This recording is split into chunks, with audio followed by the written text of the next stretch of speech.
Alright, what is going on everyone? It's your boy F here. 2018 মধ্যবর্তী কোনো একটা সময় যখন বাজারে Canon M50 Mark I mirrorless camera মুক্তি পায় তখন থেকে প্রচুর ভালোবাসা পেয়েছি Canon। আপনারা হয়তো অনেকেই জানেন Twinkle Jasi আমার বোনের চ্যানেল। তো আমার বোনের চ্যানেলে এতদিন যে ভিডিওগুলো আপলোড করা হয়েছে সেগুলো মূলত আমার এই Canon 200D তে শুট করা হয়েছে। যেহেতু আমি একজন ফিল্ম মেকার তো বুঝতেই পারছেন অনেক ভেবেচিন্তে আমি এই ক্যামেরাটাকে পিক করেছি। আর আজকের এই ভিডিওতে আমার যে অভিজ্ঞতা রয়েছে ক্যাননের ক্যামেরা সম্পর্কে সেই সকল বিষয় ফুটে তুলবো, সেই সাথে Canon M50 Mark II এই ক্যামেরাটা আপনার জন্য কতটুকু যুক্তিসম্মত হবে সেটাও বলার চেষ্টা করব। সো চলুন শুরু করা যাক আজকের এই ভিডিও।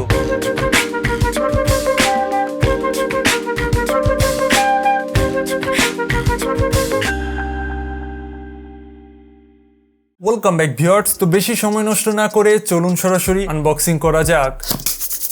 ওকে, তো স্টার্ট করা যাক ইউজার ম্যানুয়াল নিয়ে। দেখতে পাচ্ছেন এখানে ক্যাননের M50 Mark II কিভাবে ব্যবহার করতে হয়, চার্জ কিভাবে দিতে হয়, ক্যামেরাতে কি কি রয়েছে ইত্যাদি ফিচার্স নিয়ে একটা বিস্তারিত বই লেখা রয়েছে। এই বইটা পড়ে অনেক জ্ঞান অর্জন করতে পারবেন। যদি আমার দরকার নাই আমি বলে দিব সব, তো স্কিপ করতে পারেন। দ্বিতীয়ত দেখতে পারবেন চার্জিং এর ডক, তার পাশাপাশি একটা চার্জিং এর USB কেবল। আর একটা বিষয় আমার অনেক ভালো লাগে ক্যাননের, সেটা হচ্ছে তারা যে চার্জিং এর কেবলটা দেয় এটা অনেক মজবুত দেয় আর অনেক পরিমাণ করে দেয়, মানে অনেক বেশিও না অনেক ছোট কোনো জিনিস না, যেটা আমার পার্সোনালি অনেক বেশি ভালো লাগে। তৃতীয়ত পেয়ে যাবেন একটা ব্যাটারি, যে ব্যাটারি মডেল হচ্ছে LPE12। এই যে দেখতে পাচ্ছেন এগুলা হচ্ছে ক্যাননের আগের ব্যাটারিগুলা, অর্থাৎ LPE17। এইটা আমি ধরতে গেলে প্রায় 1 থেকে 2 বছর আগে কিনেছিলাম Canon 200D এর সাথে। তো ওই সময়ে ক্যাননের যে ব্যাটারিগুলো ছিল সেগুলো একটু মোটা হতো, একটু আপনার ফ্যাট টাইপসের হতো। এটা বেশ আমার কাছে ছোট লেগেছে, কম্প্যাক্ট লেগেছে, যেটা নতুন দিয়েছে E12 এন্ড বেশ ভালো ফিচার্স। চতুর্থ অবস্থায় পেয়ে যাবেন মেমোরি কার্ড। তো মেমোরি কার্ড আমি নিয়েছি স্যানডিস্কের 128GB 80mbps এর। আর এটা সত্য যে 16mbps এর একটা SD কার্ড তারা ফ্রি দেয়, বাট অ্যাকচুয়ালি 16GB তে কিছুই হয় না আমার কাছে, তো এর জন্য আমি 128GB লাগিয়েছি। তো বুঝতে পারছেন বিষয়টা। নাম্বার 5 এ আমরা পেয়ে যাব একটা স্ট্রাইপ। আর এটা যেন তেন স্ট্রাইপ না, এটা হচ্ছে ক্যাননের স্ট্রাইপ অফিসিয়াল। আর আমি জানি না যে ক্যানন এখনো স্ট্রাইপ দেয় ক্যামেরাতে, বাট এইটা আমার খুবই অসহ্য লাগে। 90 দশকের 95 দশকের ফটোগ্রাফাররা আঙ্কেলরা এটা ব্যবহার করতো, আমরা কেন ব্যবহার করবো।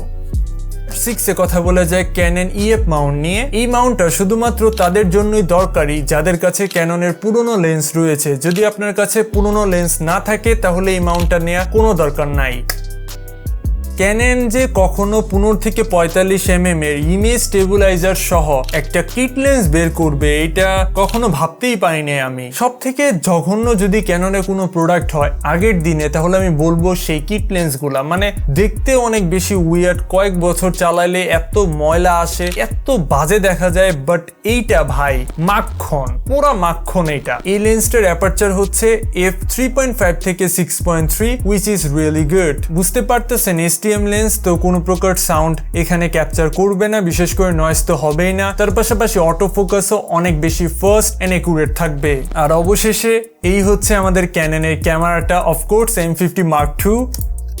মানে প্রথমত আমি যখন ক্যামেরাটা হাতে নেই, এত পাতলা এত সুন্দর দেখতে, আমি জাস্ট 3-4 মিনিট তাকাইছিলাম যে এটা কেমনে বানাইছে। এত ছোট এত পকেট একটা ক্যামেরা, মানে ইজি টু ইউজ ম্যান। যারা ব্লগিং করতে পছন্দ করেন বা এই ধরনের টেক ভিডিও বানাতে পছন্দ করেন তারা জানেন মাইক্রোফোন কতটুকু গুরুত্বপূর্ণ একটা পার্ট। আর এখানে ডেডিকেটেড 3.5mm এর একটা জ্যাকও রয়েছে। আমরা জাস্ট মাইক্রোফোনটাকে এখানে লাগাবো, দ্যাটস ইট। কথা বলবো আর বিন্দাস দাদা, অনেক সুন্দর সাউন্ড কোয়ালিটি আপনি এখান থেকে পেয়ে যাবেন। আপনার মুহূর্তগুলোকে আর একটু সুন্দর করার জন্য ব্যবহার করা হয়েছে Canon M50 Mark II তে 24 মেগাপিক্সেল। 65,000 টাকা দিয়ে দিচ্ছে 24 মেগাপিক্সেল। এটা কেমন কথা হলো? তারা চাইলেই 32 মেগাপিক্সেল দিতে পারতো। হ্যাঁ, মেগাপিক্সেল তেমন একটা গুরুত্বপূর্ণ বিষয় না, বাট শার্প ইমেজ নয়েজ কমের জন্য মেগাপিক্সেল আমার ক্ষেত্রে অনেক বেশি ম্যান্ডেটরি বা গুরুত্বপূর্ণ একটা দিক। আর যারা মনে করছেন 1080p 120fps তো তারা চাইলে দিতে পারতো, বাট দেয় নাই। কিছু করার নাই, 1 লাখের নিচে আপনি কোনো ক্যামেরাতে আশা করতে পারেন না আমার মনে হয়। এটা আমার ক্যাননের অনেক বেশি খারাপ লাগে। 1 বা 2 বছর যাওয়ার পর অটোফোকাস স্লো হয়ে যায়, বাট এই ক্যামেরাতে আই ট্র্যাকার রয়েছে। আই ট্র্যাকার নাম শুনে বুঝতে পেরেছেন আপনার আপনার চোখটাকে মূলত ফোকাস করা হবে, আর এই ফোকাসটা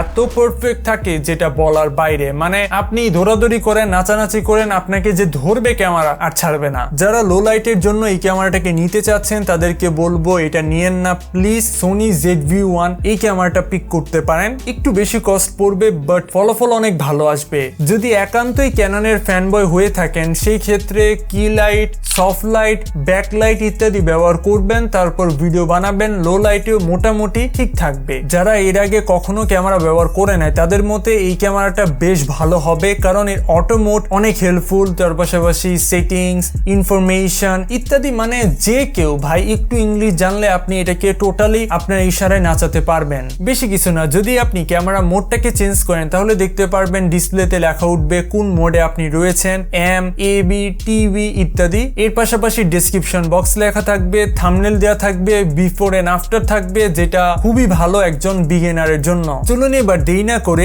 এই ক্যামেরা দিয়ে তোলা কিছু ছবি আপনাদেরকে দেখানো যাক। প্রত্যেকটা ছবি আমি কিট লেন্স দিয়ে তুলেছি, তার পাশাপাশি 24 মেগাপিক্সেল ছিল, যার জন্য অনেক শর্ট এন্ড ক্লিয়ার ছবিগুলা। আর আমরা সবাই জানি বিশ্ববিখ্যাত ক্যানন কত বেশি ফেমাস তার কালারের জন্য। কালার খুব বেশি পপ করছিল না, একদম একুরেট ছিল, যেটা আমার হৃদয় ছুঁয়ে দিয়েছে। আরেকটা বিষয় আমার ভালো লেগেছে ছবি তোলার সময় বিশেষ করে, সেটা হচ্ছে অটো ক্যামেরা ডিটেক্ট করে, মানে অবজেক্ট কি সেটা অটোমেটিক ফোকাস করে তুলে ফেলে, যেটা ভিডিওতে হতো আগের ক্যামেরাগুলোতে বাট ফটোতে হতো না, যেটা অনেক ভালো লেগেছে আমার কাছে। যারা একা একা ছবি তুলেন তাদেরকে এই ফিচার আমার মনে হয় অনেক বেশি আনন্দিত করবে। আর ভিডিও স্যাম্পল নিয়ে কিছু বলারই নাই, দেখুন auto focus, eye tracker, auto exposure ইত্যাদি জাস্ট টপ নচ।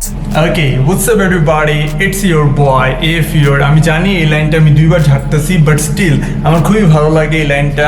এন্ড বর্তমানে ক্যানন M50 Mark II তে আমরা এই ভিডিওটাকে শুট করছি। যে লেন্সটা দেয়া রয়েছে অর্থাৎ 15 থেকে 45 mm, এই লেন্সটা আমরা ব্যবহার করছি। আর তেমন কিছু নাই ব্যাকগ্রাউন্ডে যে ব্লার করবে, বাট এর আই ট্র্যাকিংটা, oh my goodness, this is so nice. And সব থেকে ভালো বিষয় হচ্ছে আমি কোনো প্রকার এক্সট্রা মাইক্রোফোন ব্যবহার করছি না। দেখেন কলারে কোনো মাইক্রোফোন নাই, ইভেন ক্যামেরার উপরেও কোনো মাইক্রোফোন নাই, জাস্ট স্ট্রেট সরাসরি যে সাউন্ডটা আসে সেটা জাস্ট টেস্ট করার জন্য কেমন হবে। কোনো প্রকার আপনি যদি মাইক্রোফোন না ব্যবহার করেন তাহলে কেমন হতে পারে সেটার একটা আন্দাজ দেওয়ার জন্য আমি একটা স্যাম্পল ভিডিও আপনাদেরকে দিচ্ছি। আপনারা অবশ্যই কমেন্ট বক্সে জানাবেন যে কেমন লাগলো সাউন্ড কোয়ালিটি। আর আমি অনেকক্ষণ যাবত কথা বলতেছি, আমার হাত একটুও ব্যথা করতেছে না। লাইক দেখেন কত পাতলা একটা camera, wow man. Canon M50 Mark II man, মন জয় করে নিয়েছো তুমি। এনিওয়ে, আজকের ভিডিও এই পর্যন্তই। আপনি ক্যামেরা কিনতে পারেন, নিঃসন্দেহে ভালো ক্যামেরা। আর ক্যামেরা কিনেন, ক্যামেরা সম্পর্কে কিভাবে জানতে হয়, তারপর ভিডিও শুটিং আছে, লাইটিং আছে, প্রোডাকশন আছে ইত্যাদি বিষয়বস্তু জানাতে আমার কোর্স প্যাক আপনাকে সাহায্য করতে পারে। technicalbangla.com থেকে the budget content creators version 1 এই কোর্স প্যাকটি কিনে ফেলুন। 1000-এরও বেশি স্টুডেন্ট আমার কোর্স প্যাকটি কিনে বিগত বছরে এবং এই বছরের সফলতার মুখ দেখতে পেরেছে। তো যদি আপনি ফিল্ম মেকিং অথবা ভিডিও প্রোডাকশনে খুবই সিরিয়াস হয়ে থাকেন তাহলে কোর্স প্যাকটি আপনার জন্য। বিস্তারিত জানতে নিচে ডেসক্রিপশন বক্সের প্রথম লিঙ্কটি চেক করতে মোটেও ভুলবেন না। এবার ক্যামেরা কিনুন বা না কিনুন এটা সম্পূর্ণ আপনার উপর, বাট সাবস্ক্রাইব করতে মোটেও ভুলবেন না। দেখা হচ্ছে খুব শীঘ্রই নতুন কিছু নিয়ে। Level up.